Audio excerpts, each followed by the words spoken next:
ऐसी महफिलों की भी शान अगर हमारे लोग घटा देंगे तो मैं आपसे पूछना चाहूंगा, दीन फिर हमारे बच्चे कहां सीखेंगे? स्कूल में तो साफ कुत्ता और बिल्ली बताया जाता, उनको स्कूल में उनके टाइम जाए किए जाते, वहां दीन नहीं सिखाया जाता, मार्केट में दीन नहीं सिखाया जाता, दुनिया में दूसरी जगहों पे दीन नहीं बताया जाता। यही एक प्लेटफॉर्म है, यही मैदान और यही एक ऐसी जगह है जहां से एक बोलने वाला 1 लाख सुनने वालों तक दीन पहुंचाता है। और इस जगह की भी अहमियत आज हमारे मुजफ्फरपुर में, हमारे सीतामढ़ी में, हमारे बिहार में, बंगाल में, उत्तर प्रदेश में, उड़ीसा में, जिन जगहों में इस भारतवर्ष की बात कर रहा हूं, बंगाल, उड़ीसा, बिहार और उत्तर प्रदेश, इन जगहों पे साहब बेशुमार जलसे होते हैं। जलसा यकीनन एक ऐसी चीज, एक ऐसा जरिया है जैसे हम दीन लोगों तक पहुंचाते हैं। अगर जलसे से दीन पहुंचता और लोग दीन समझ लेते तो आज ये हालत नौजवानों की नहीं रहती जो आज ये हालत है। जलसा कहीं ना कहीं हमने इंटरटेनमेंट और मनोरंजन का एक साधन बनाकर लाखों नहीं करोड़ों रुपया एक एक जिले से महीने का हमने खर्च किया, इस्लाह के नाम पे, तालीम उम्मत के नाम पे, इस्लाह मुआशरा के नाम पे, शाम तैयबा के नाम से बेशुमार ऐसे नाम हमारे सामने पड़े रहते हैं। इश्तिहार पढ़ने वाला, ऐलान सुनने वाला, ऐलानात समाप्त करने वाला, उनको लगता है कि हमें बहुत बड़ा काम होगा, हमसे हमें मिलेगा इस जलसे में, हमारी इस्लाह होगी, मगर वो सारे पैसे पानी की तरफ बहा दिए जाते। इस्लाह अगर हम अपने बच्चों में तलाश करते हैं, हमारे बच्चों में कोई तब्दीली नजर नहीं आती। वही छिछोड़ापन, वही जिहालत, वही नाइत्तफाकी, वही बेहूदगी, वही बेशर्मी, वही बेहयाई, वही जिहालत का माहौल जस का तस हमारा समाज 25 सालों में देखा जा रहा है। ऐसा नहीं कि जलसे सिर्फ 25 सालों से होते हैं। पूछिए हबीब फैजी साहब से, इनकी जलसों की तारीख अगर आप इनसे पूछेगा, कम से कम 35 से 40 साल से जलसों की तारीख ये बताएंगे। आज से 35 साल पहले, 40 साल पहले जलसा होता गोरेगांव शरीफ में, आदमी सीतामढ़ी से यहाँ आता। जलसा होता मुजफ्फरपुर में, दरभंगा के लोग साइकिल चलाकर यहाँ जलसा सुनने आते। जलसा दरभंगा में होता, मुजफ्फरपुर के लोग झुंड बनाकर वहां जलसा सुनने जाते। नमाज इशा के बाद जलसे में बैठते तो नमाज फजर तक उसी जलसे का हिस्सा होते।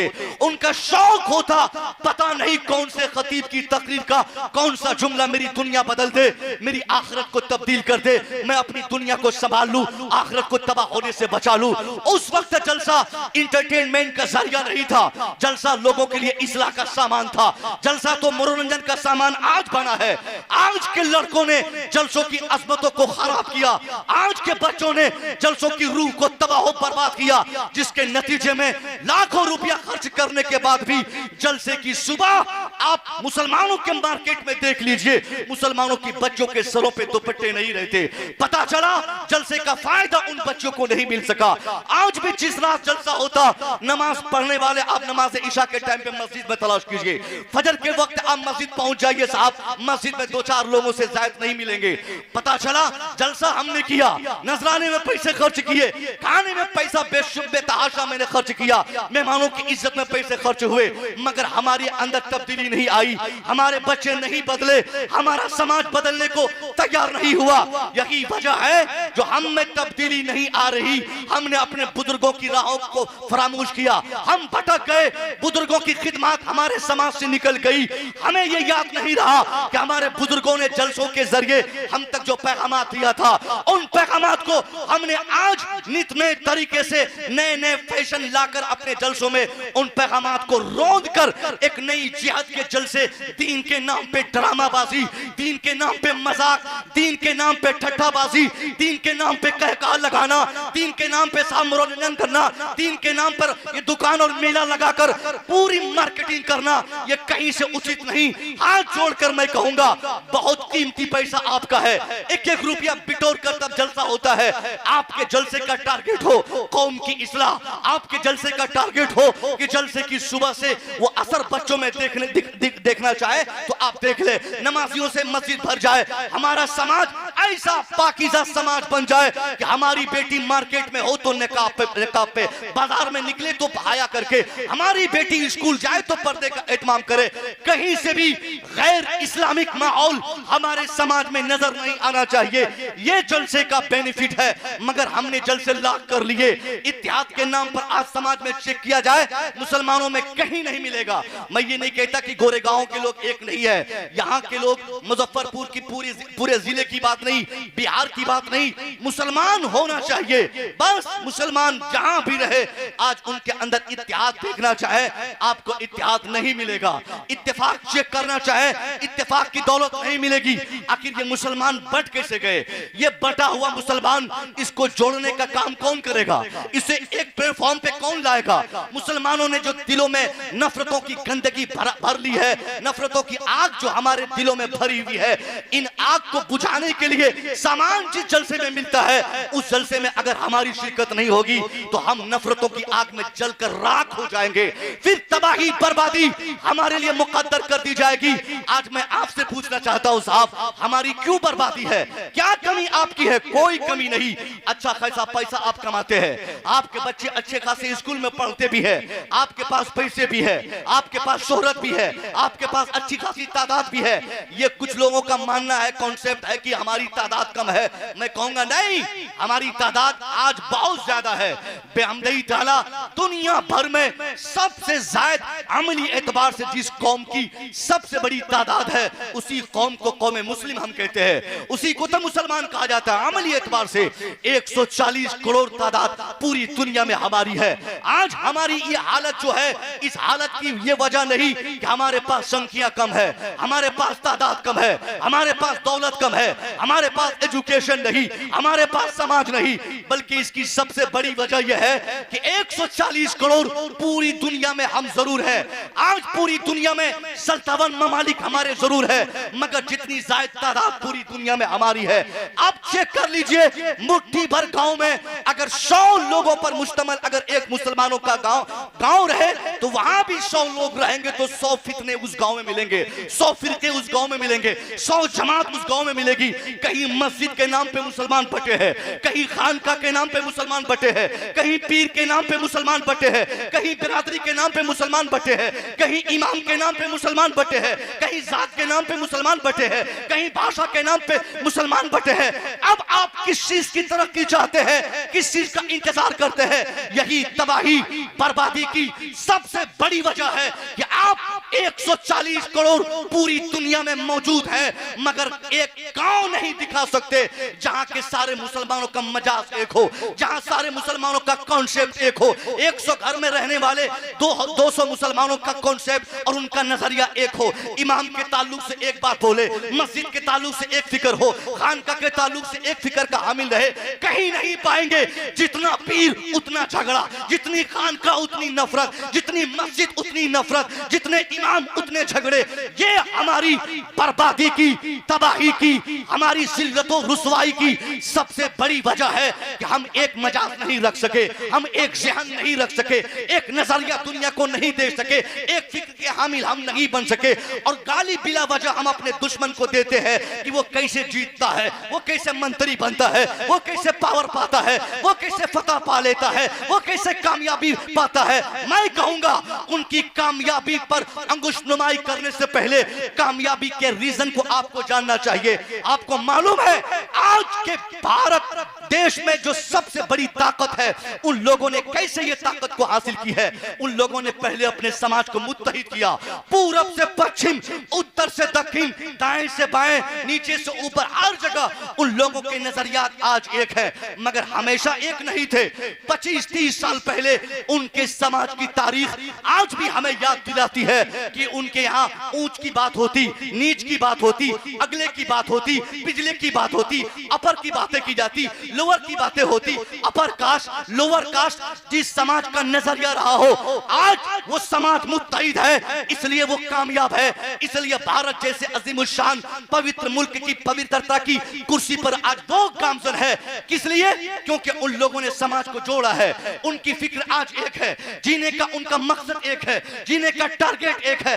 कश्मीर से कन्याकुमारी तक आप उनमें से किसी एक फर्द को पूछे तुम क्यों जीना चाहते हो, तेरा इरादा क्या है, तेरा मकसद क्या है, वो अपना एक इरादा लेकर सामने आएंगे, एक मकसद लेकर आपको बताएंगे।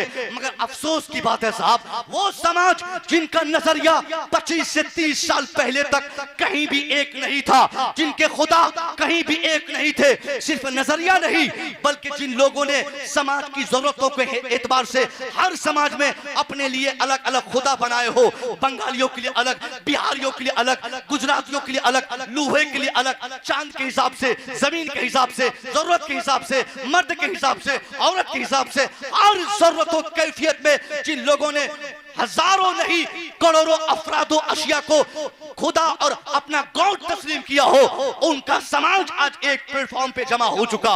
वो लोग आज मुत्तहिद हो गए। इसलिए आज सबसे बड़ी ताकत उनके पास, सबसे बड़ी कुव्वत के मालिक वो, सबसे बड़ा पावर उनके पास है, सबसे बड़ा हथियार ताकत और हुकूमत का उनके पास है।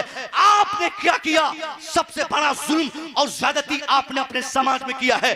जिस कौम के लिए मुत्तहिद रहना उनका कौमी फरीजा, मजहबी उनकी जिम्मेदारी नहीं थी, वो लोग आज मुत्तहिद हो गए। आपने क्या किया?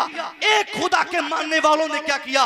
1 लाख खुदा नहीं, 350 खुदा अफराद को खुदा मानने वाले आज एक प्लेटफॉर्म पे है। मगर हम मुसलमान चाहे बंगाल में रहे या बिहार में रहे, उत्तर प्रदेश में रहे, उड़ीसा में रहे, भारत में रहे, इंडोनेशिया में रहे, मलेशिया में रहे, जर्मन में रहे, जापान में रहे, मुसलमान होना चाहिए। उनसे आप पूछिए, हु इज योर अल्लाह, कौन तेरा खुदा है? हु इज योर क्रिएटर, कौन तेरा पैदा करने वाला? हु इज योर प्रोटेक्टर, कौन तेरी हिफाजत करने वाला?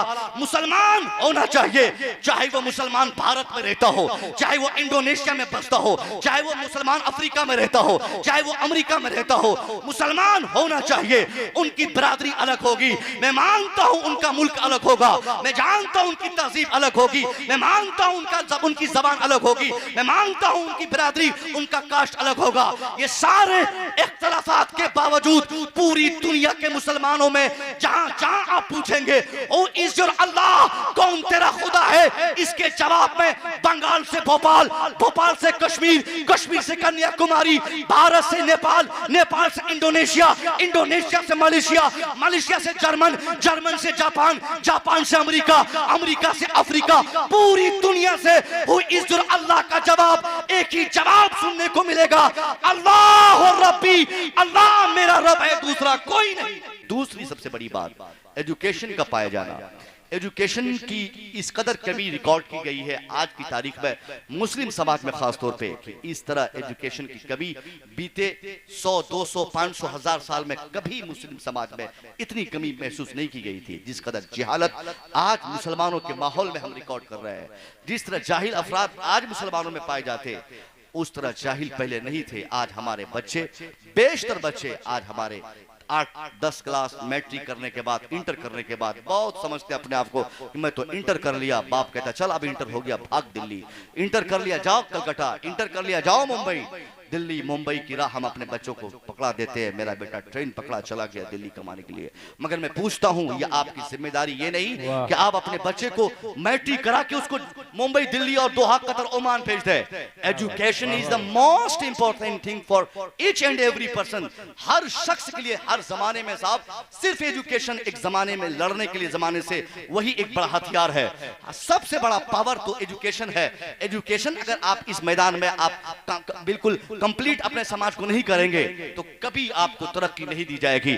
सबसे बड़ी कमी यह है कि आज पैसे आपके पास है मगर आपके बेटों में वो कुव्वत एजुकेशन की नहीं जो होनी चाहिए थी। पूरी दुनिया में सबसे ज्यादा अगर किसी के बच्चे कम पढ़े लिखे आज मार्केट में देखे जाते तो वो हमारे बच्चे हैं।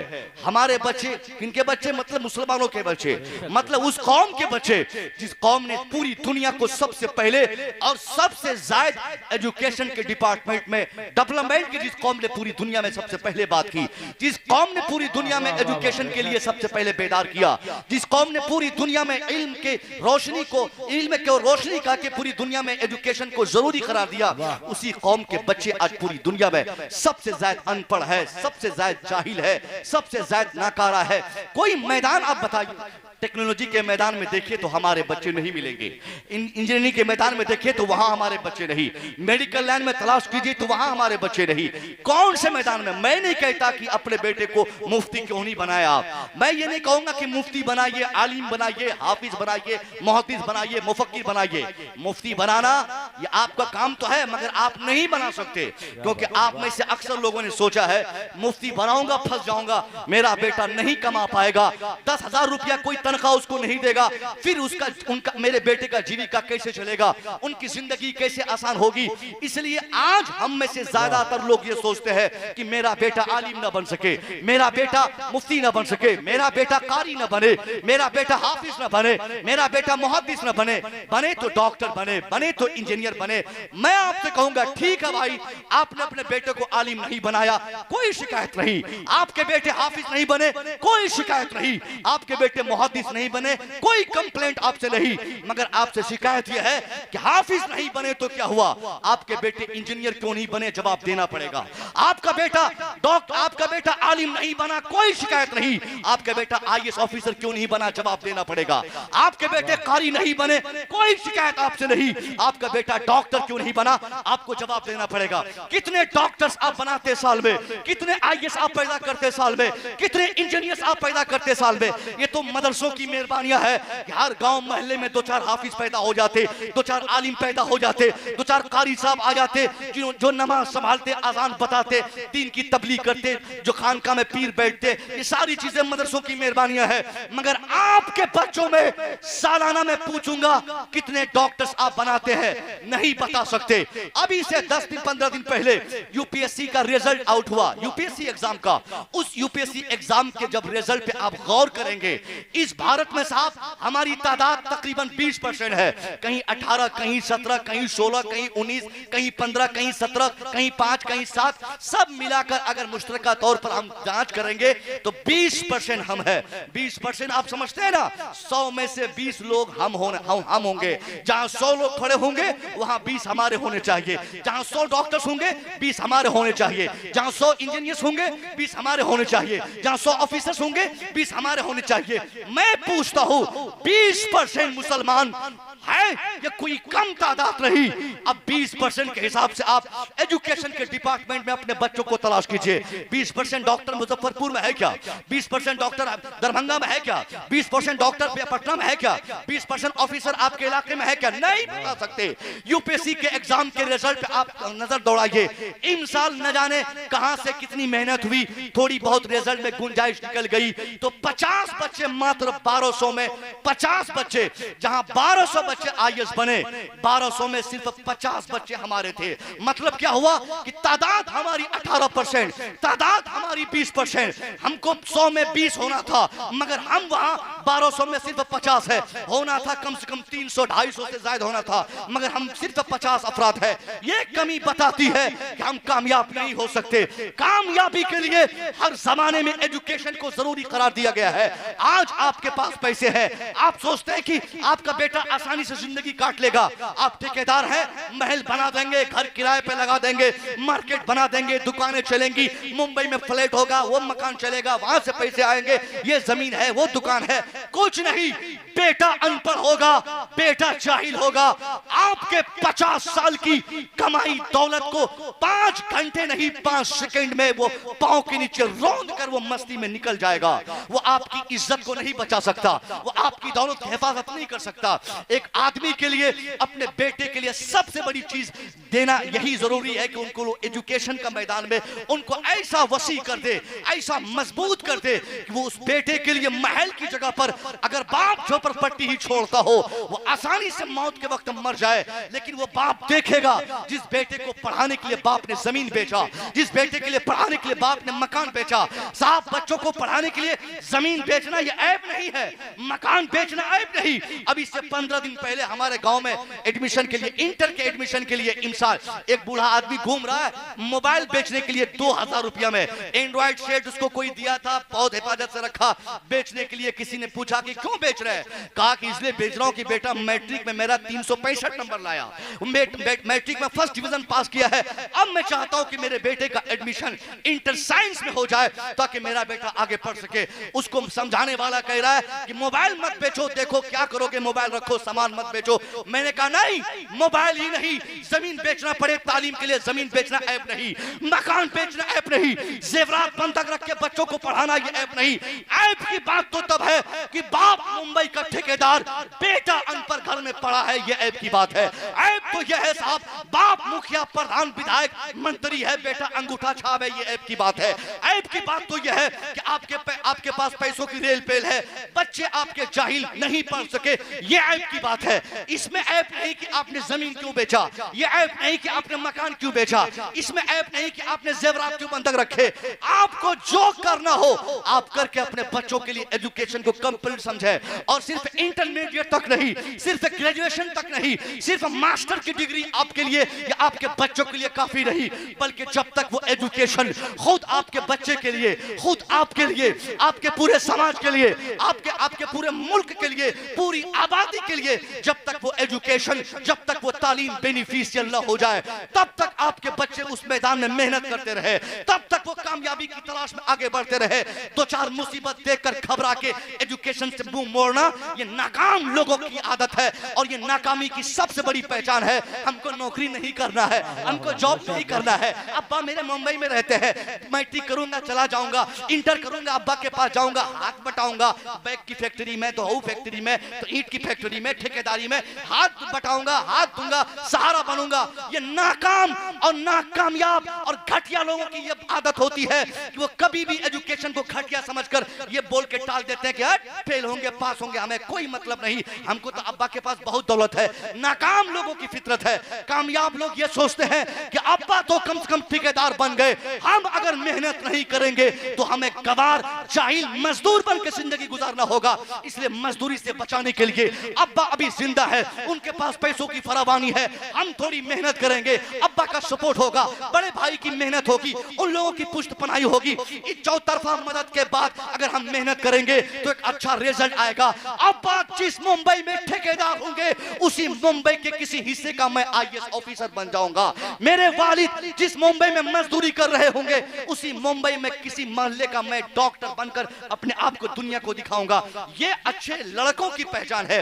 ये बोलना कि मुझे नौकरी नहीं करना, गोया वो फेल हो गया, गोया वो पढ़ना नहीं चाहता। नौकरी नहीं करना है तो जरा हिम्मत है तो कभी एग्जाम देकर, कॉम्पिटिटिव एग्जाम पास करके, ज्वाइनिंग लेटर लेके फिर रिजाइन करके दिखा तो बात बोलता हूं। वाह वाह वाह। नौकरी नहीं करना, हमको टेंशन बहुत नहीं लेना है, नौकरी नहीं करना, नौकरी नहीं करना। अगर कोई बोले तो उनसे बोलिए कि पहले नौकरी ले फिर रिजाइन दे, फिर रिजाइन देकर बोल कि मुझे नौकरी नहीं करना है। एग्जाम देने की ताकत है नहीं और तैयारी कंपटीशन की नहीं तूने, और क्या मुझे नौकरी नहीं करना, क्यों नहीं करना, करना है। हमें हर मैदान में अपने बच्चों को डालना है। यही सबसे बड़ी कमी है, हमारे बच्चे कामयाब नहीं हो पा रहे हैं।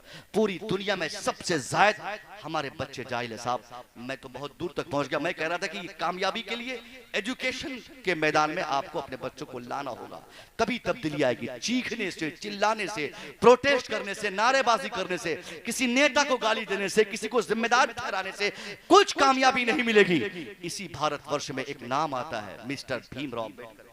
भीमराव अम्बेडकर एक बहुत बड़ा नाम, आपको मालूम है साहब। भीमराव अम्बेडकर के ताल्लुक से मैं अक्सर बताता हूं कि वो ऐसे समाज से हैं जिस समाज में आज से 50 साल पहले जिस 50 साल पहले तक पढ़ना पढ़ाना जरूरी नहीं समझा जाता था, उन लोगों को दुनिया ने समझा दिया था कि तेरा काम पढ़ना पढ़ाना नहीं, तेरा काम गुलामी करना, तेरा काम नौकरी करना, तेरा काम दूसरों की फरमाबरदारी करना।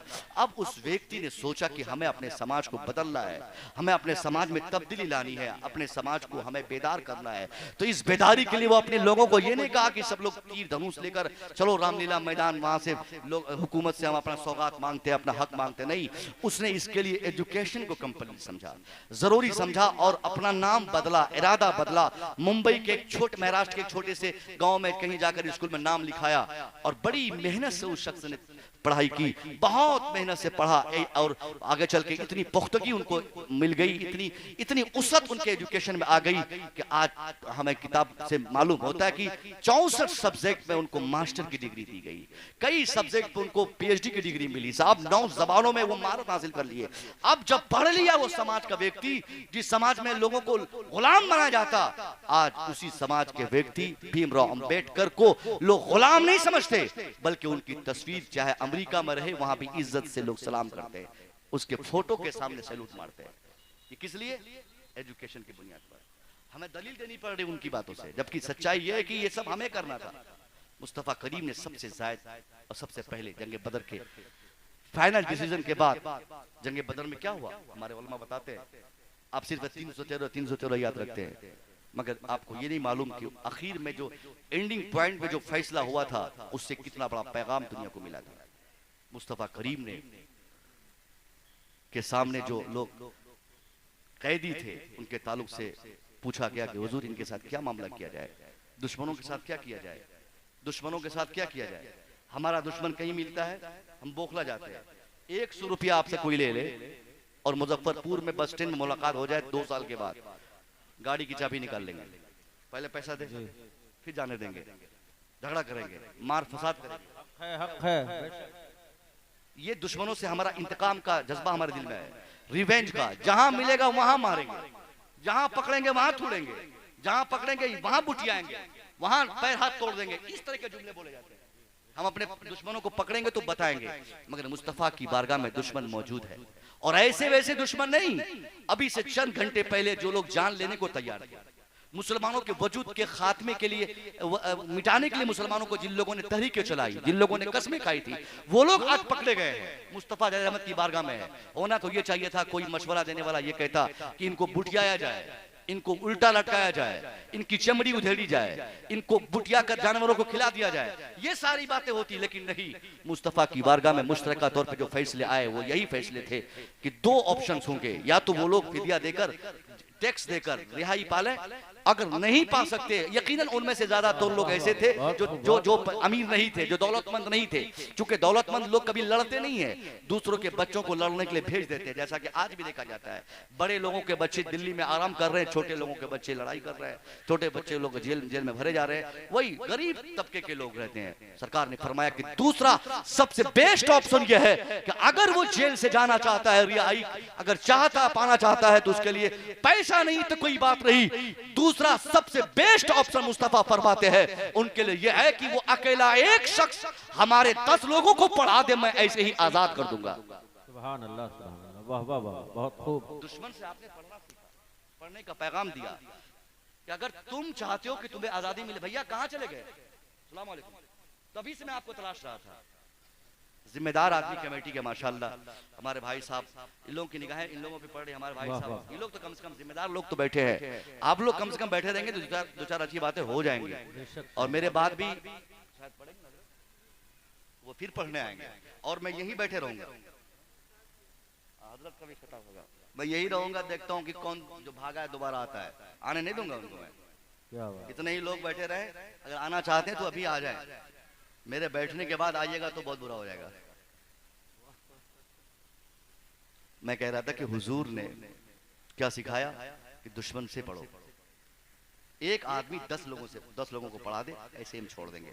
तो जिस नबी ने तालीम को सबसे ज्यादा कंपल्सरी बताया, समझाया, उस नबी के मानने वाले अगर आज तालीम से भागेगा, साहब कितनी हैरत की बात है। पैसे हैं आपके पास, खूब मेहनत से बच्चों को पढ़ाइए, चाहे जो तालीम आपका बच्चा ले रहा हो, बस थोड़ी सी गुंजाइश आप ये कीजिए कि आपका बच्चा चाहे जहां पढ़े, उनकी एक अच्छी तरबियत की आपको फिक्र होनी चाहिए। स्कूल में पढ़ाइए, पढ़ाइए, सुबह शाम सिर्फ चेक करते रहिए। कभी कभी आपको डाउट हो कि बच्चा कहाँ जा रहा है, बच्चा क्या कर रहा है, बच्चा क्या खाना चाहता है, बच्चा क्यों चिल्ला रहा है, क्यों रो रहा है, स्कूल में कैसे पढ़ता है, कहाँ से आता। बच्चियां स्कूल जाती है तो किधर से जाती है, आती है तो किधर से आती है, ट्यूशन पढ़ती है तो किसके पास पढ़ती है, कैसे जाती है, साइकिल चला के झुंड में जाती है, अकेले जाती है। बस इन्हीं सारी चीजों पर आपकी नजर रहे, थोड़ी बहुत आप निगरानी करें इस पर। बाकी एजुकेशन जहां चाहे आप दिला दें। आज मुसीबत आएगी, कल यही तालीम आपके समाज को बदलने के लिए तैयार रहेगी। आज एक अच्छे खासे ऑफिसर की जरूरत थी। वो 50 बच्चों में ये पूरे माशरे के कितने बच्चे थे, एक भी नहीं बता पाइएगा। जिले की बात कर रहा हूं, मुजफ्फरपुर जिले में से एक भी बच्चा हमारा इस बार पास नहीं हो सका। अरे चलो छोड़िए मुजफ्फरपुर, छोड़िए पूरे बिहार की बात कर रहा हूं, एक भी लड़का हमारा नहीं था। और उन 50 में मेरा दावा है नाम के 45 लोग मुसलमान होंगे, 5 ही लोग काम के मुसलमान होंगे। वो 50 जो मुस्लिम बच्चे अगर IAS बन भी गए हुजूर, तो वो सारे सिर्फ नाम के मुसलमान है। असलम नाम है, अफजल नाम है, लेकिन अफजल है नहीं वो। उनके घर में न नमाज है, न रोजा है, न हज है, न ज़कात है, न चाहिए, न हया है, न शर्म है, कुछ नहीं है। वो सिर्फ नाम का मुसलमान है। उन 50 में से 45 ऐसे होंगे।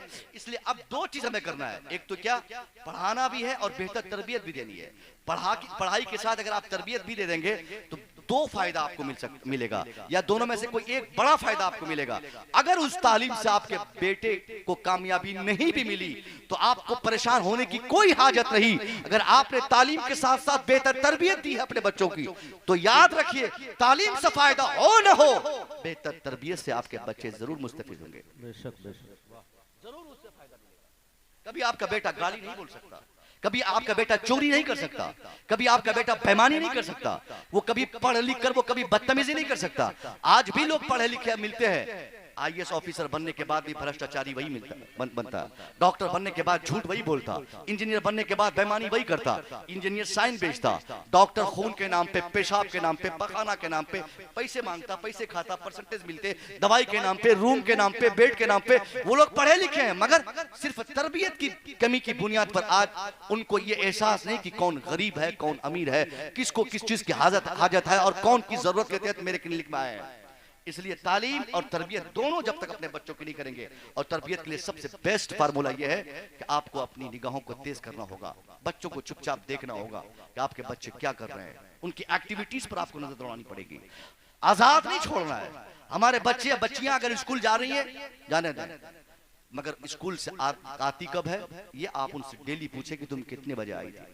ट्यूशन पढ़ने जाती है, हमें पूछे कि कब से ट्यूशन है, कब छुट्टी होती है। वरना आज देखा जाता कि ट्यूशन के नाम पे, स्कूल के नाम पे, कॉलेज के नाम पे, पढ़ने के नाम पे, डिग्री के नाम पे, ये सारी चीज जगहों पे हम अपनी बच्चों को तलाश करते हैं। एजुकेशन के नाम पे आज हमारी बच्चियों के साथ खिलवाड़ हो रहा है। ये ऐसे ही समाज की बच्चियां हैं जिनके माँ बाप 5000 ट्यूशन के नाम पे अपनी बेटी को देते हैं, आसानी से 5000 की साइकिल खरीद के देते हैं, 20000 का मोबाइल खरीद के देते हैं, मगर उस बाप को ये पूछने की फुर्सत नहीं कि वो अपनी बेटी को पूछ सके कि जब 3 बजे ट्यूशन में छुट्टी होती है तो तुमको आने में 2 घंटे क्यों लगे, क्यों तुम 1 घंटा कहां बैठी थी, किसके साथ तुम पढ़ने जाती हो, किसके साथ तुम पढ़ के आती हो, कौन तेरा पढ़ाने वाला, किसके साथ तुम पढ़ती हो, कौन तेरा ट्यूशन मास्टर है, तुम कहां किसके साथ चाय पीती हो, किसके दुकान के सामने खड़ी होती हो। गार्जियन होने के नाते, बाप होने के नाते आपकी बच्ची के लिए सबसे बड़ी जिम्मेदारी आपकी है कि आपकी बेटी को अगर आप पढ़ाते हैं तो पढ़ाने से ज्यादा आपकी बेटी की इज्जत की हिफाजत करना आपके लिए जरूरी है।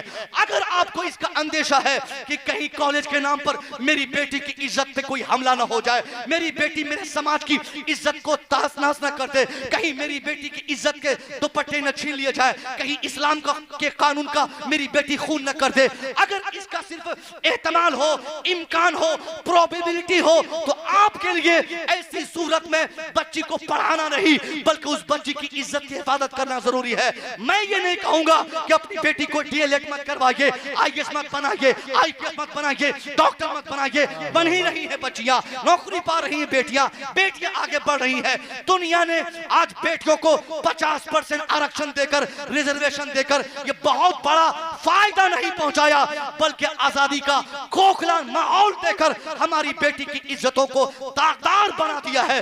ऐसी पोजीशन पे हमारे लिए पढ़ाने के साथ साथ अपनी बेटी की इज्जत बचाना भी जरूरी है। हमें यह देखना होगा कि मेरी बेटी कब उठती है, हमें यह देखना होगा मेरी बेटी मोबाइल क्यों चलाती है। अल्लाह की कसम, ये 15 साल की बेटियां आज 15-15 हजार की मोबाइल लेके चलती है। कौन मोबाइल देता है? मोबाइल देने वाला कोई गैर नहीं, मोबाइल आपने दिया है। मोबाइल 15 हजार का आपने दिया है। एक बार बेटी मांग ली, अब्बा मुझे भी मोबाइल चाहिए, मुझे मोबाइल चाहिए, बाप ने मोबाइल खरीद के दे दिया। जब मोबाइल आपने 10 साल 12 साल 15 साल की बेटी 8 क्लास 9 क्लास और 10th में पढ़ने वाली बेटी को आपने मोबाइल दे दिया है, तो अब उस बेटी से खैर की उम्मीद को आपको छोड़ देनी चाहिए। अब वो बेटी उस मोबाइल से सिर्फ पढ़ेगी नहीं, 5 दिन पढ़ेगी, छठे दिन से उस बेटी के उस मोबाइल में कभी व्हाट्सएप चलाते आप देखेंगे, कभी फेसबुक चलाएगी, कभी ट्विटर पे अकाउंट बनाएगी, कभी साहब रील्स बनाएगी। अब वो बेटियां आजादाना माहौल में तालीम के नाम पर जब डिग्रियां पाएंगी,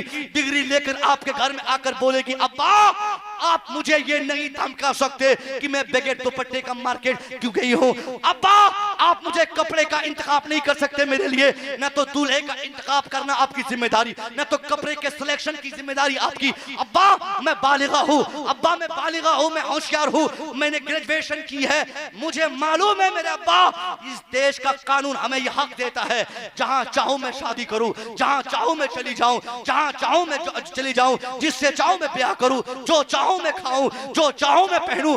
आप नहीं रोक सकते क्योंकि मैं बालिगा हूं। और बाहर बालिग को इस कानून ने यह हक दिया है कि वो अपनी मर्जी से लड़के का इंतखाब करे। अब वो बाप रोता है, कान में भटकता है, तावीज़ात मांगता है कि हजरत मेरी बेटी पागल हो गई, मेरी बेटी पगला गई, मेरी बेटी अनाप शनाप बक रही है, मेरी बेटी किसी को लाकर बोलती है कि मैं उससे शादी करूंगी। मैं कहना चाहूंगा हाँ, ये गलती आपकी बेटी की नहीं, ये गलती तो आपकी थी जब आपकी बच्ची 8 साल की थी, जिस वक्त उसने मोबाइल का मुतालबा किया था, जिस वक्त मोबाइल चलाकर कभी छत पे जाना, कभी नीचे उतरना, कभी कमरे में, कभी बाहर, कभी ट्यूबवेल के पास, कभी छिपक छिप के वो जब मोबाइल चला रही थी, उसी वक्त आपको अपनी बेटी को संभालने के लिए 2-4 जूते निकालकर अगर आप पहली गलती पर कायदे से उसके सर पे मारकर आप कहते नादान क्यों मोबाइल चला रही है, किससे बात कर रही है, कौन है ये लड़का जो फेसबुक पे तुझसे चैटिंग करता, कौन है ये लड़का जो व्हाट्सएप पे बातें करता, कौन है जो तुझे फॉलो कर रहा है।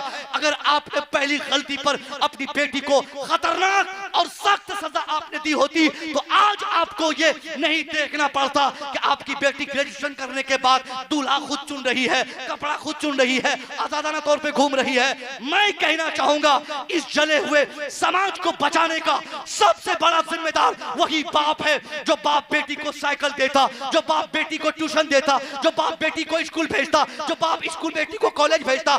हाँ भेजिए बेटी को कॉलेज, मगर उस पर सख्ती के साथ आप निगरानी कीजिए कि बेटी कब कॉलेज जाती, कौन लड़का आपकी बेटी का चेज करता, ताकुब करता। जब तक आप ये नहीं करेंगे आपकी इज्जत बचना मुश्किल से मुश्किल तर है।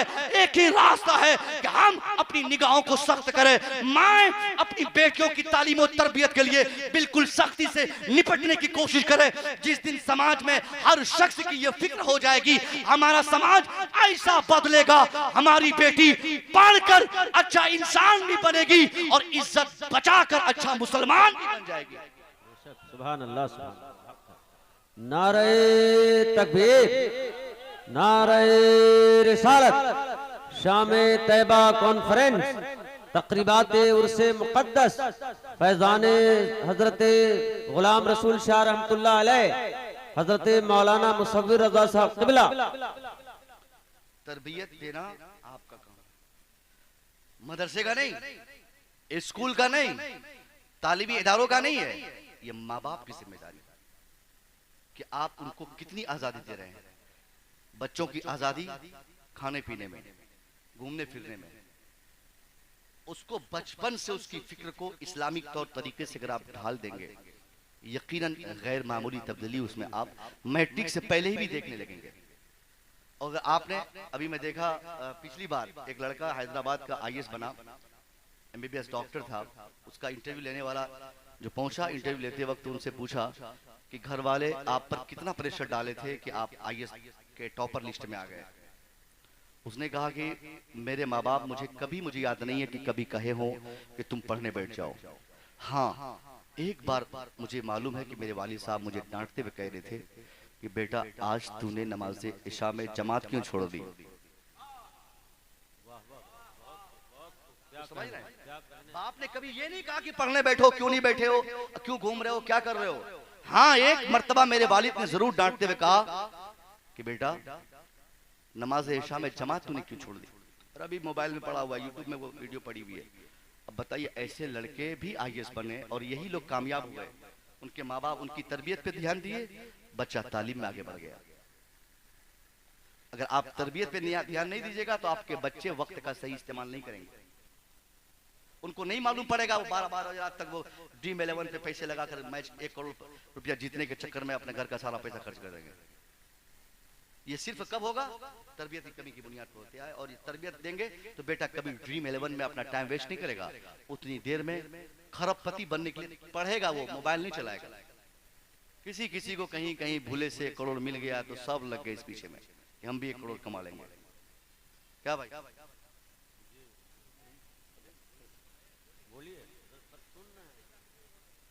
बहुत समझ रहे हैं? ड्रीम 11 पे आपके बच्चे रात के 12 बजे तक मोबाइल चलाते हैं। कभी आपने मना किया? नहीं किया मना।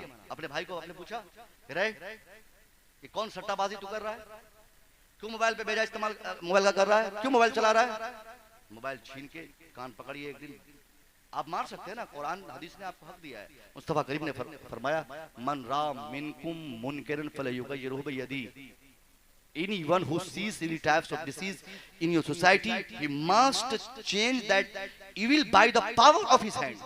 सरकार फरमाती है कि तुम्हारे समाज का जो भी व्यक्ति समाज में कोई भी खिलाफ शरअ काम होता हुआ देखे, गलत होता हुआ देखे, तो बहैसियत मुसलमान सबकी जिम्मेदारी, बहैसियत बाप आपकी जिम्मेदारी, बहैसियत भाई बड़े भाई की जिम्मेदारी ये है कि वो अपने भाई को सुधारने के लिए अपने हाथ की ताकत का इस्तेमाल करे। मतलब लाठी उठाना पड़े तो उठाए, उसको जिस तरीके से सुधारना पड़े वो सुधारे, ताकि आज आप अपनी बेटी बेटे को डांटेंगे मारेंगे, 2 दिन भाई खाना नहीं खाएगा, 2 दिन बेटी मुंह फुला लेगी, 2 दिन बहन खाना नहीं खाएगी, मगर ये 2 दिन की नफरत उनकी जिंदगी को इस कदर रोशन कर देगी कि जिस बेटी के हाथ से आज हमने मोबाइल छीना है, 2 दिन खाना खाए बगैर रात गुजार दी, मगर उस बेटी ने उसके बाद मुताले पर इस कदर तवज्जो दी कि उसकी जिंदगी बदल गई। हमारी बेटियां भी अक्सर ऐसी शिकायतें मिलती है, वालिद को धमका देती है, बच्चे धमका देते हैं कि आप वहां नहीं शादी कराएंगे, वो काम नहीं कराएंगे, ये लेके नहीं देंगे, वो लेके नहीं देंगे तो हम ये कर जाएंगे तो वो कर जाएंगे। नहीं नहीं, सब गलत। माँ बाप पर प्रेशर बनने वाले बच्चे, माँ बाप को फोर्स करने वाले बच्चे, माँ बाप पर मुसीबत बनने वाले बच्चे कभी सक्सेस नहीं होते। अपनी मर्जी की शादी करने वाले खास तौर पे अपनी उस शादी से कभी अपनी जिंदगी में मुतमईन नहीं होते। जो बाप आपको पैदा किया, जिस बाप ने आपको जिंदगी दी, जो बाप आपको चलना सिखाया, जो बाप आपको बोलना सिखाया, उस बाप को पता है कौन लड़का आपके लिए बेहतर, कौन लड़की आपके लिए बेहतर। बिला वजह ये कहना कि नहीं वो लड़का मुझे बहुत चाहता, वो लड़की बहुत चाहती, उसके साथ जिंदगी कटेगी, नहीं। उस बाप को पता है आपकी जिंदगी कहां कटेगी, वो बाप जानता है आपके साथ कौन लड़की फिट बैठेगी। इसलिए माँ बाप पर प्रेशर बनने वाले, माँ बाप को सताने वाले, माँ बाप की मर्जी के बगैर शादी करने वाले किसी जमाने में सक्सेस नहीं हुए। मैं अपने बच्चों से, भाइयों से और अपनी बहनों से मैं कहना चाहूंगा कि आपकी जिंदगी की कामयाबी का राज यही है, इसी में छुपा है कि अपनी शादी के मसले को भी आप अपने वालिदैन पे छोड़ दीजिए। बाप अगर अपनी मर्जी से शादी कराएंगे, अल्लाह की कसम बाप की मर्जी पर अमल करने की बुनियाद में मुमकिन है आपको थोड़ी परेशानी स्टार्टिंग में लगे, मगर बाप के हुक्म की तामील की वजह से अल्लाह बेपनाह तरीके से बरकतों का रास्ता आपके लिए हमवार कर देगा। वो घर आपका फिर जन्नत की क्यारियों में तब्दील हो जाएगा। और बाप की बात नहीं मानोगी मेरी बेटियां, ये कौन सा नया फितना आया है कि बहुत चाहता है, बहुत चाहता है। कोई नहीं चाहता, कोई धरती पर आपके बाप से ज्यादा चाहने वाला, आपके भाई से ज्यादा प्यार करने वाला आपके लिए कोई नहीं है। अगर आप आजमाना चाहती हो तो आप आज ही आजमा आजमा लेना।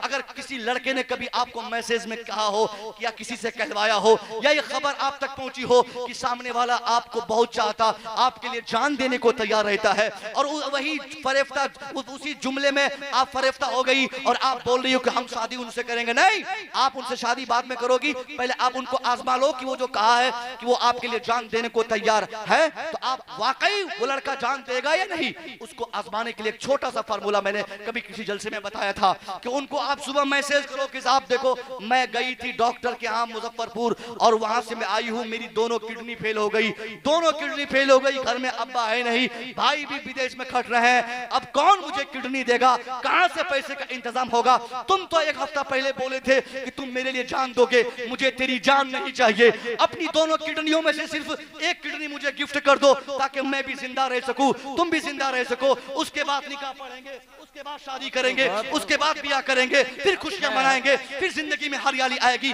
आपको मैं दावे से कह सकता हूं, अगर आपने व्हाट्सएप पे ये मैसेज आज आपने छोड़ दिया, कल फजर के बाद आप तलाश कर लोगे, आपका नंबर वो लड़का ब्लॉक कर देगा, आपकी गली से गुजरना छोड़ देगा, आपसे वो लड़का नफरत करेगा, वो लड़का मान जाएगा ये लड़की जान लेके छोड़ेगी, ये लड़की मेरी जान लेके छोड़ेगी, ये लड़की मेरी जान लेके छोड़ेगी। अब वो लड़का नफरत करके वो अपने समाज को अलग दुनिया में अपना समाज तलाश करेगा। मैं कहना चाहूंगा वाकई आपने देख लिया हफ्ता महीना पहले जो बार बार बोलता था कि मैं तेरे लिए जान दूंगा, मैं तेरे लिए जान दूंगा, मैं तेरे लिए जान दूंगा, आपने सिर्फ एक किडनी मांगा था, आपका नंबर ब्लॉक कर दिया, आपसे नफरत करने लगा। वाकई अगर आपकी किडनी खराब हो जाए, बाप रिक्शा चलाने वाला हो, बाप मजदूरी करने वाला हो, बाप बेचारा मुफलिस नातमा हो, बाप बेचारा गरीब हो, गुर्बत की जिंदगी काटने वाला बाप भी अगर अपनी बेटी की किडनी को खराब होता हुआ पता चल जाए, वो बाप गांव गांव भीख मांगेगा, मुखिया के पास जाके पैसा मांगेगा, मस्जिद के दरवाजे पे खड़ा रहेगा, हजरत 10 रुपया दे दीजिए, मेरी बेटी की किडनी खराब हो गई, मैं पैसा मांग रहा हूं ताकि मेरी बेटी का इलाज मैं करा सकूं। पता चल गया ये पूरी कायनात में बेटी के लिए उनके बाप से ज्यादा, बहन के लिए उनके भाई से ज्यादा मोहब्बत करने वाला कोई दूसरा नहीं। जब भाई सबसे ज्यादा आपसे प्यार करता, बाप आपसे सबसे ज्यादा प्यार करता, तो आपकी शादी भी होगी तो भाई के मर्जी से, शादी होगी तो आपके बाप की मर्जी से। समझे बात? ये कब होता है? जब हमारे बच्चियों को सही डिसीजन करने का मौका मिले। नादान होती है बच्चियां, बहक जाती है, बच्चे भी कम नहीं, ये लोग भी करते हैं, सिर्फ मैं बच्चों की बात मैंने की, लेकिन बच्चे भी इस में मुब्तला है, वो भी डिमांड करते हैं, वो भी अपने पसंद की शादी पर अपने घर वालों के लिए मुसीबत बन जाते हैं, प्रेशर डालते हैं। मैं कहना चाहूंगा नहीं साहब, गलत है। माँ बाप की इज्जत आप करें, माँ बाप की इज्जत के बगैर कोई कामयाबी आपके लिए तस्वुर नहीं। हुजूर पीर साहब क़िबला तशरीफ फरमा है, आप इनसे दरियाफ्त कर लेंगे, एक नहीं 1000, 1000 नहीं 1 करोड़ भी पीर साहब आपकी खैर खाही के लिए कयामत में के लिए आपके लिए दुआ करे, और सिर्फ बाप नहीं चाहे, सिर्फ बाप नहीं चाहे कि अल्लाह आपको कभी जन्नत दे, सिर्फ बाप नहीं चाहे कि आप कामयाब ना हो, सारे लोग शाले तब भी अल्लाह सारे लोगों की दुआओं को रद्द कर देगा, सिर्फ बाप के कहे के मुताबिक आपकी जिंदगी होगी। उससे माँ बाप बेचारा परेशान है घर में, मगर बाप को यहाँ खाना खिलाने वाला कोई नहीं, बाप को रोटी देने वाला कोई नहीं। आज 5-5 बेटों के बाप को देखा जाता, 80 साल के बुढ़ापे में वो बेचारा एक बूंद दवाई लेने के लिए उसके पास बेटा मौजूद नहीं है। क्या करोगे साहब दौलत लेकर? मुंबई में माना में कि आप एसी में रहते हैं, माना कि पैसे की गड्डी लेके आप चलते हैं, मैंने माना कि आपके पास पैसे बहुत है, मगर क्या करोगे वो दौलत लेकर? अगर देहात में, गांव में, घर में आपके वालिद साहब को तकलीफ है, 5 साल के बाद हम जाएंगे, या तो जहां जाते हैं बाप को वहीं रखिए, अपने साथ रखिए, जिस तरह बचपने में एक सेकंड आपके वालिद ने आपकी निगरानी की, एक सेकंड आपकी हिफाजत के लिए फिक्रमंद रहे। अभी हम लोग फैजी साहब होटल में थे, हम लोग बात कर रहे थे कि जब हम लोग सफर में निकलते हैं 3-4 दिन हो जाते हैं ना, तो बच्चों की याद बहुत आती है, पैसों की याद नहीं आती, बच्चों की याद आती है कि बेटा कहां होगा। तो बाप हमेशा चाहता है कि हर सेकंड मेरा बेटा मेरी निगाहों के सामने रहे। जिस तरह बचपने में हमें हमारे वालिद अपनी निगाहों के सामने रखते हैं, बच्चों की जिम्मेदारी है कि उस बाप को भी अपने सामने रखें।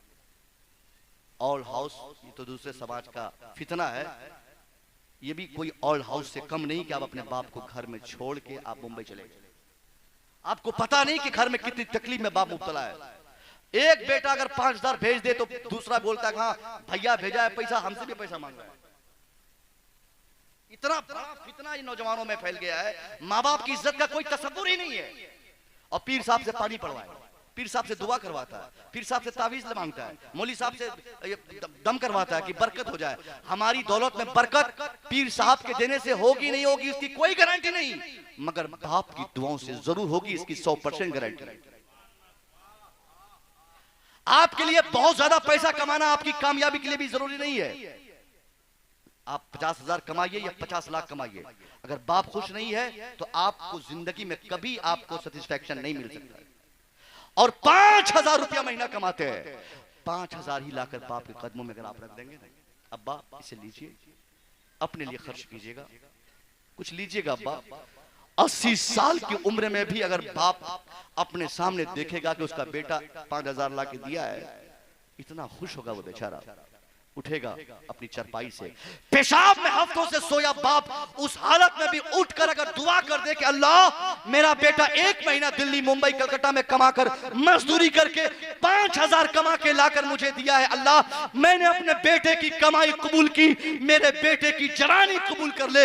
मेरा दावा है पेशाब पर लेटा हुआ, पखाना पर सोया हुआ 90 साल का बूढ़ा बाप भी अगर अपने बेटे की तरक्की के लिए उस हालत में भी अल्लाह से मुतालबा करे तो भले ही वो बेटा 5,000 कमाता है, बाप की दुआ कबूल होगी। 5,000 की जगह अल्लाह उस बेटे को 50,000 की बरकतें अता फरमा देगा।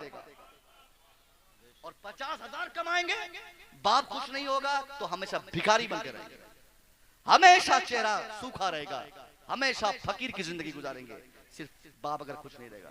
इसलिए माँ बाप की इज्जत करो भाइयों, बहुत बड़ी फजीलत है वालिद साहब की। हुजूर एक मर्तबा मस्जिद नबवी तशरीफ ले गए, नमाज इशा का वक्त था, सारे साहबा देख के खड़े हो गए, हुजूर अंदर गए, रोने लगे।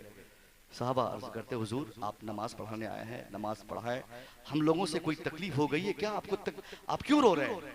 सरकार फरमाते हैं लो अदरक्तु वालिदैया औ अहदहुमा, काश मेरे माँ बाप जिंदा होते या उनमें से कोई एक भी आज होते, वो अनाफी सलातिल इशा, मैं नमाज इशा में होता, वो क़राअतु फी आब फातिहतिल किताब, और नमाज इशा में सूरह फातिहा की तिलावत चल रही होती।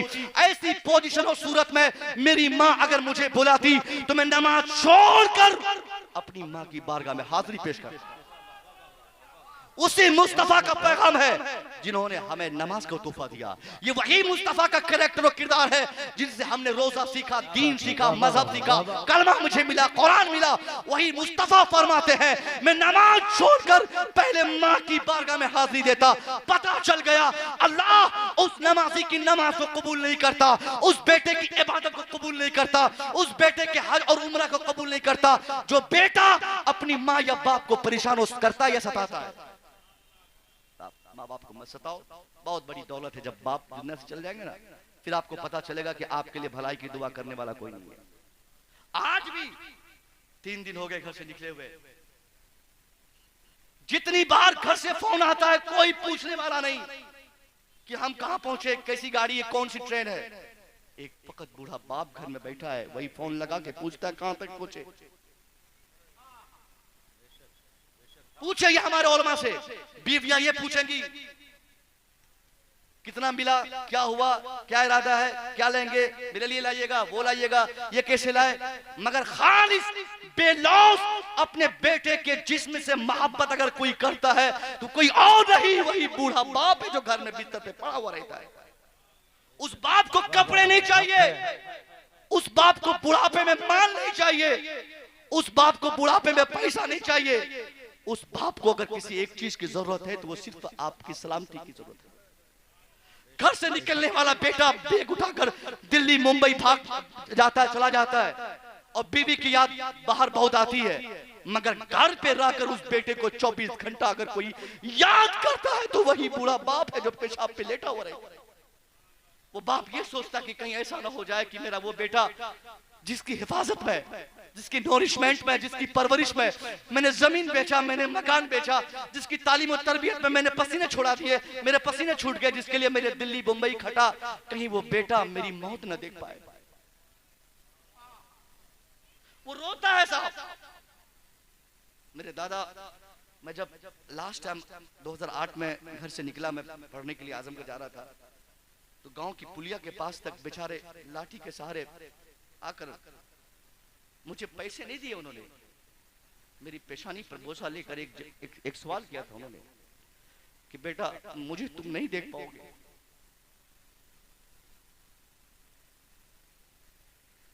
ये एहसास हर बाप का होता है। हर बाप अपने बेटे की खैरियत के लिए यही सोचता कहीं ऐसा ना हो कि मेरा बेटा मेरी मौत के वक्त मेरे पास मौजूद ना रहे। इसलिए अपने बाप को हमेशा साथ में रखो। 2 टुकड़ा खाओ, सूखी रोटी खाएंगे। बाप अगर हमारे साथ रहेंगे ना, आपको लगेगा कि आपका वक्त वेस्ट हो रहा है, टाइम वेस्ट हो रहा है। अगर उसकी दुआ मिलती रहेगी, वालिद के इंतकाल के बाद बेपनाह तरीकों से बरकतों की बारिश है आपके घर में। बेशक बेशक। और ये बोलना कि ये बुढ़वा को लेकर कब तक पड़े रहेंगे घर में, दिमाग खराब किया हुआ, खांसते रहता, हमेशा नाटक करता, बुखार का बहाना लगाता, इस तरह के जुमले बोलते हैं। इसको कुछ नहीं हुआ, वैसे झूठ बोलता है, कुछ नहीं हुआ, खाली दवाई मांगते खाता रहता है, ये करता है वो करता है। ये सब ऐसे जुमले जिससे बाप का कलेजा टूट जाता है। अब याद कीजिए 5 बेटे की जिस बाप के पास हो, हर बेटे की पैदाइश पर वो बाप मिठाई बांटता है, कितनी खुशी होती है। हजरत बेटा हुआ, मौलवी साहब बेटा हुआ, हजरत आजान दीजिए। और अगर उसी बेटे की जवानी मिलने के बाद उसके बुढ़ापे में उस बाप को ये जुमला सुनने को मिले कि ये बुढ़वा बहुत बकरा है, ये बहुत खराब हो गया है, ये पैसा खाने की इसको आदत लग गई है, तो उस बाप का कलेजा फट जाएगा। आप बोलते हैं ना बाप से, सोचते होंगे कभी कभी कि जो कुछ किया हो मैं किया हूं, मेरा बाप कुछ नहीं किया है। अक्सर नई नस्ल में ये फिक्र आई है कि हजरत अब बाप बहुत गरीब घर के हम है, कुछ नहीं किया मेरा बाप, खाली पैदा किया, सब चीज हम लोग खट के किए हैं, 5 भाई खटे कमाए, ये किए तो जमीन लिए, मकान बनाए, ये किए वो किए, और जब जरूरत आता है तो बाप को कह भी देता है क्या किया मेरे लिए, कुछ नहीं किया, पैदा करके छोड़ दिए। नहीं भैया, आपकी जिंदगी की कामयाबी इस बात में नहीं कि आपका बाप आपको मकान बना के दे। आपके लिए कामयाबी की पहचान ये नहीं कि आपका बाप पल्सर खरीद के दे। आपके लिए बाप के साथ भलाई तब नहीं समझी जाएगी कि आपको बाप 50,000 का मोबाइल खरीद के दे। अरे अगर वो सिर्फ पैदा किया है ना, इस एहसान का बदला भी अगर आप जिंदगी भर तलवे चाटते रहेंगे तो कभी नहीं कर सकते। इसलिए ईद के मौके से देखा जाता है, छोटे छोटे बच्चे फरमाइश करते हैं, अब्बा मैं जींस लूंगा, मैं चश्मा लूंगा, मैं चमड़े की जूती लूंगा। बेटियां बोलती है मैं फ्राक लूंगी, मैं पाकिस्तानी फ्राक लूंगी, तो मैं घाघरा लूंगी। उन बच्चों में से किसी को ये नहीं मालूम कि बाप के पास पैसा है या नहीं, लेकिन बच्चों को यकीन रहता है कि उसका बाप उसे जरूर ला के देगा। और वो बाप रमजान शरीफ के दूसरे या 30 आखिर अशरे में बेचैन रहता है, हाफिज जी तरावी में पैसा मिला 5,000 दीजिए ना, बच्चा लोगों का कपड़ा खरीदना है, दोस्त के फोन, अहबाब को फोन, गांव वाले को फोन करके पैसे मांगता है कपड़े के लिए, और फिर वो बच्चों के लिए जोड़ियां खरीदता है, बेटियों के लिए चूड़ियां खरीदता है, बच्चों की जूतियां खरीदता है। और खुद ईद के दिन ऐसे बाप को मुलाजा कीजिए, आप बखूबी देखेंगे जो बाप भीख मांगकर अपने बच्चों के लिए कपड़ों का इंतजाम किया रहता है, उसके बदन में वही पुरानी बंडी रहती जो 1 हफ्ता पहले से पहना रहता है। अपने लिए गंजी तक नहीं खरीदता और बच्चों के लिए 10,000 के कपड़े खरीद लिया। और आप कहते हैं कि आपका बाप आपके लिए क्या किया? अल्लाह के वास्ते माँ बाप को मत सताइए, बाप पर प्रेशर मत बनाइए, बाप की दुआएं लीजिए, बाप की दुआएं ले लेंगे और किसी की दुआ नहीं मिलेगी आपको, कोई फिक्र की बात नहीं है। बाप राजी रहेगा, अल्लाह राजी रहेगा, बाप नाराज रहेगा, अल्लाह नाराज रहेगा। बाप की रजामंदी में अल्लाह की रजामंदी है। मैं दुआ करूंगा मौला तबारक तआला हमको आपको सबको इन सब बातों पे अमल की तौफीक मरहमत फरमाए। मेरे माँ बाप अगर रोए हमारे लिए, तो ये सबसे बड़ी बदनसीबी की बात है कि हमारा बाप हमारी वजह से परेशान है। इसलिए दुआ है कि आप और हम सब मिलकर अपने माँ बाप की खिदमत करें, उनकी इज्जत करें। इसी में हमारी कामयाबी है। अस्तगफिरुल्लाह रब्बी मिन कुल्लि ज़ंबि व अतूबु इलैह। अस्सलामु अलैकुम।